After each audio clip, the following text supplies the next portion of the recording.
Hey guys, welcome back to Dylan's Little Hobbies, and in today's video we are going to update you guys on my tanks. So, I haven't even made a fish video in a while, let alone update you guys on my tanks for a while now, and I decided to go ahead and do that, especially because I have something special that we are going to talk about real soon. With that said, let's go ahead and start this video by talking about the 9-gallon aquarium. So, right now I should have some video up for you guys of the 9-gallon aquarium. Oh my god, guys, the 9-gallon tank. This is the Blue Flex 9-gallon aquarium. Inside of it, I got some nice lava rock. I got some Anubis, some Java moss, some dirty Java moss by the look of it. I don't know why my moss is suddenly so dirty, but I really am having a great time with this tank. My plants are growing. I have new growth on all of my plants, just everywhere. I think I do have a strand of Java fern in the back, but I don't think you guys can really see it. It's growing. It's okay, but it's Java fern. Actually, my Anubis at the top has just pretty much exploded in growth. Look at that thing. It looks great. Now, in terms of the fish in this tank, I have shell dweller cichlids. I have 5 shell dweller cichlids. And they are just doing absolutely great. I'm having such a great time observing them. Most of the time, I have to stay a little back away from the tank to observe them. But even so, they have gotten pretty much used to me, and I can come close to the tank without them running away from me, at least. So that's great.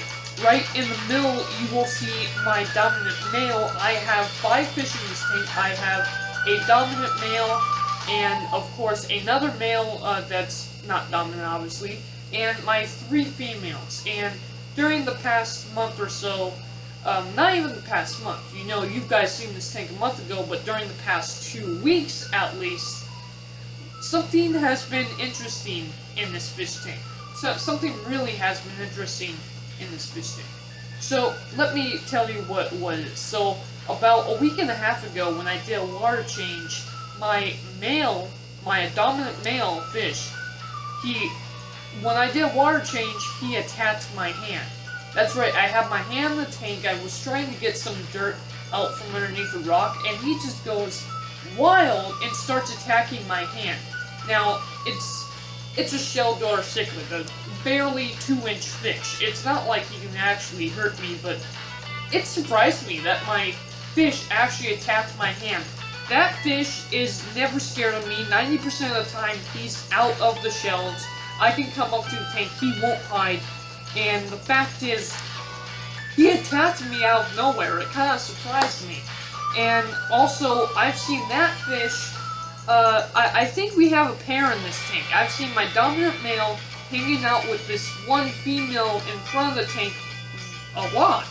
And I've even seen them dash in and out of the same shell.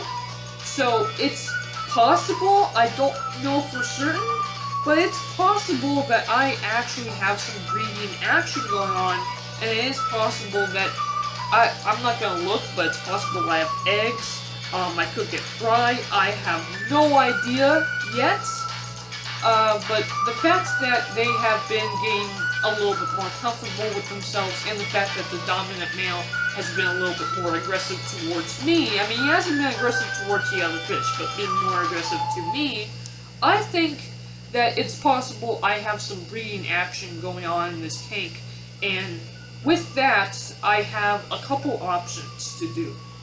So first off, this is a 9-gallon aquarium, and it's a perfect size aquarium. It really is. It's a really good size of the tank.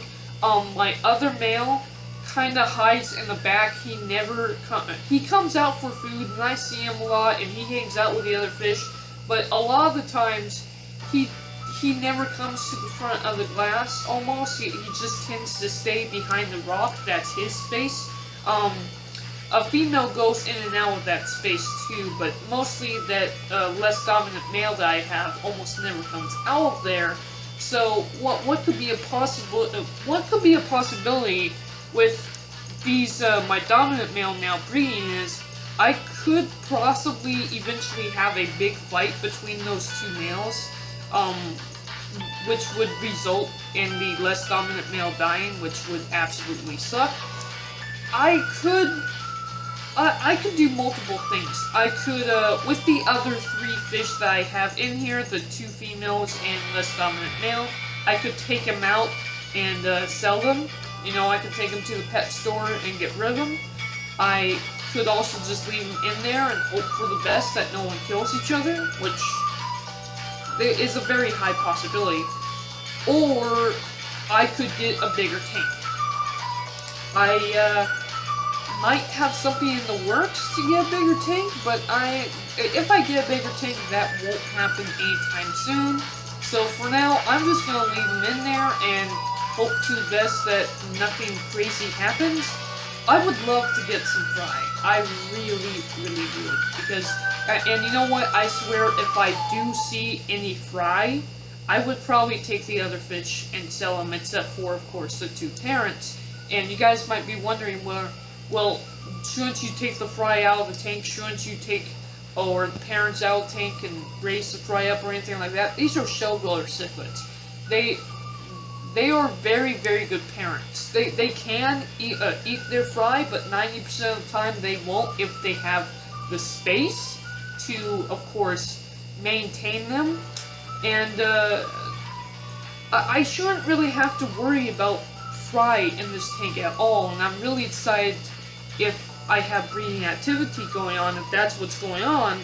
I'm really excited for the possibility of fry in this tank. And you might see little white dots everywhere in this tank. I just dropped a bunch of food before filming this this video, so hopefully they'll eat that. I tend to overfeed this tank a little much. That's why one day of the week I don't feed them, but the other 6 days I do. And I tend to give just a little too much food, but they tend to eat it all. They tend to have a good weight. They tend to look really good size to them. I'm really happy. They look really healthy, and overall this tank is just doing fine. It's doing amazing even. Now, let's go ahead and talk about my 30-gallon aquarium, shall we? So, my 30-gallon aquarium has the biggest change to it. So, first off, I call this a 30-gallon aquarium. It's not 30 gallons. It is indeed a 27-gallon Marine Man Cube tank, and I got it originally from my uncle. And what I did since last you've seen it is I've changed the aquascape, and I think the aquascape looks so much better. I've also cleaned up some of the dirt and debris that is on the bottom of the tank. I still have a lot of dirt and debris on the bottom of the tank, and I'm still dealing with that. I've been having a bunch of issues with this tank left and right.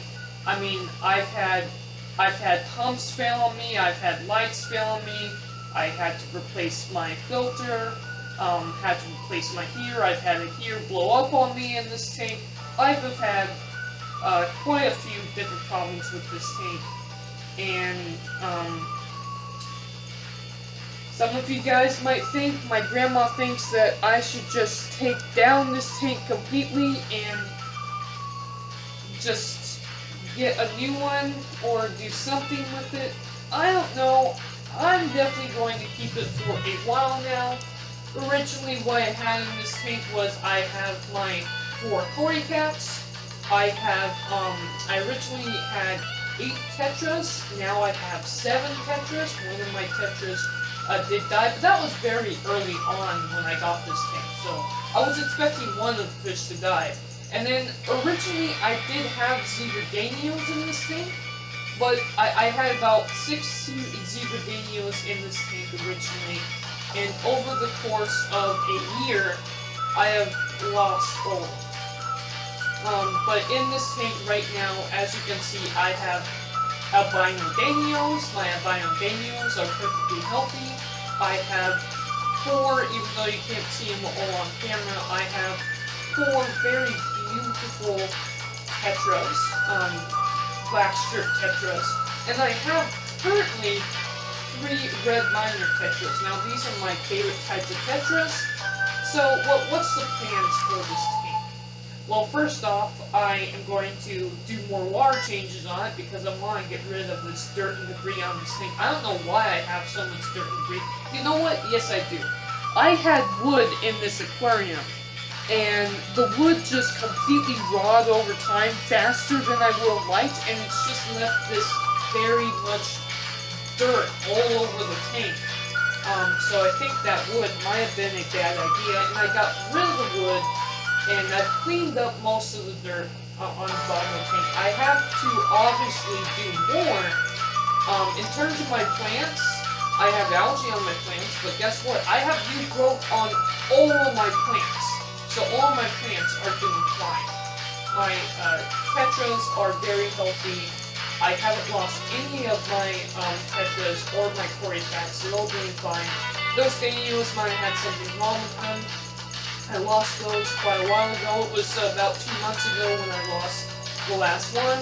And in the last 2 months, I have just been trying to keep this tank clean. This tank is somewhat of an embarrassment. I don't want to show it on camera. I am showing it to you guys on camera now because what I got for this tank is going to be the big part of this video. You might see that I have a lot of algae in this tank. I have had an algae issue in this tank since I bought this tank. If you don't know, I originally took some sand out of this tank and put it into my 9-gallon when I got my shell dogs. And my shell dog tank, the 9-gallon, is perfectly fine. I have no problems with that tank, but in this tank, I have just had a non-stop algae problem. Now, I don't mind algae. I even got new lights too. My old light died on me, and I got new lights to replace that old light. And I've even messed with the settings on this light to hopefully not grow so much algae on the tank. But really, I just have been problems with it left and right. I don't mind algae on the rocks, and I don't mind if it's on the back of the glass, but it's all over the front of the glass, and that's where my big problem is. I don't like it on the front panel. I don't mind if it's on the back of the glass or on the rocks. I think it makes the tank look just a little bit more natural. You can obviously see I have a lot of it on the filter for some crazy reason. But I have had a major algae issue in this tank for a while now, and I got something to hopefully fix it. Which comes to this little tank over here. Let's go look into this little tank over here. So, I got a pleco. I talked about in my last couple of videos on this tank, which was about maybe 3 weeks ago. Almost a month ago. Last time I showed you guys this tank was almost a month ago. I got a baby pleco.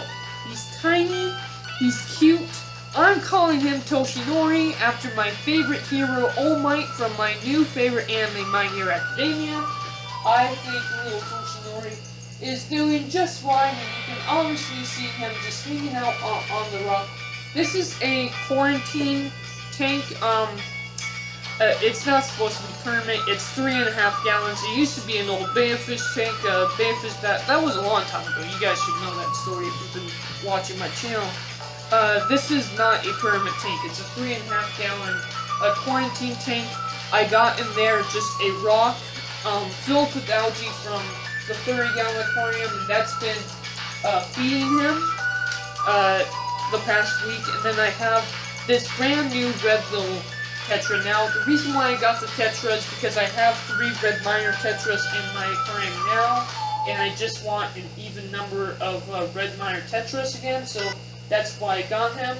And then I got the pleco, and then I'm actually thinking about, maybe, I'm not going to do it right away because obviously I don't want to mess with the biological component in my tank too much. Too much of a bio load in this tank is not a big problem. I mean, that's what that's what might have been the original problem in this tank with so much algae, was the fact of my big old bioload.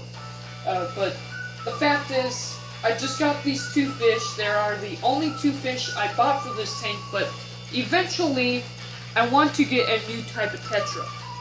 I want to get a new type of little tetra for my aquarium, and we'll talk about that more in a later video. So that's gonna do it for today, guys. In my next video, we are going to be taking my new little fishies and putting them into their new tank. Again, that little 3-gallon tank is just a quarantine tank. It is definitely 100% not a tournament. And I only quarantined them for about a week and a half, and the only reason why is because they did come from PetSmart, and I know a lot of people might not trust PetSmart, but I actually do. Every time I go to PetSmart, my fish are super healthy, so PetSmart might not be the best store to get them, but that's where I get my fish, and I'm just going to quarantine them for maybe a week more before I actually put them into the new tank. Into their new home, into the 30-gallon.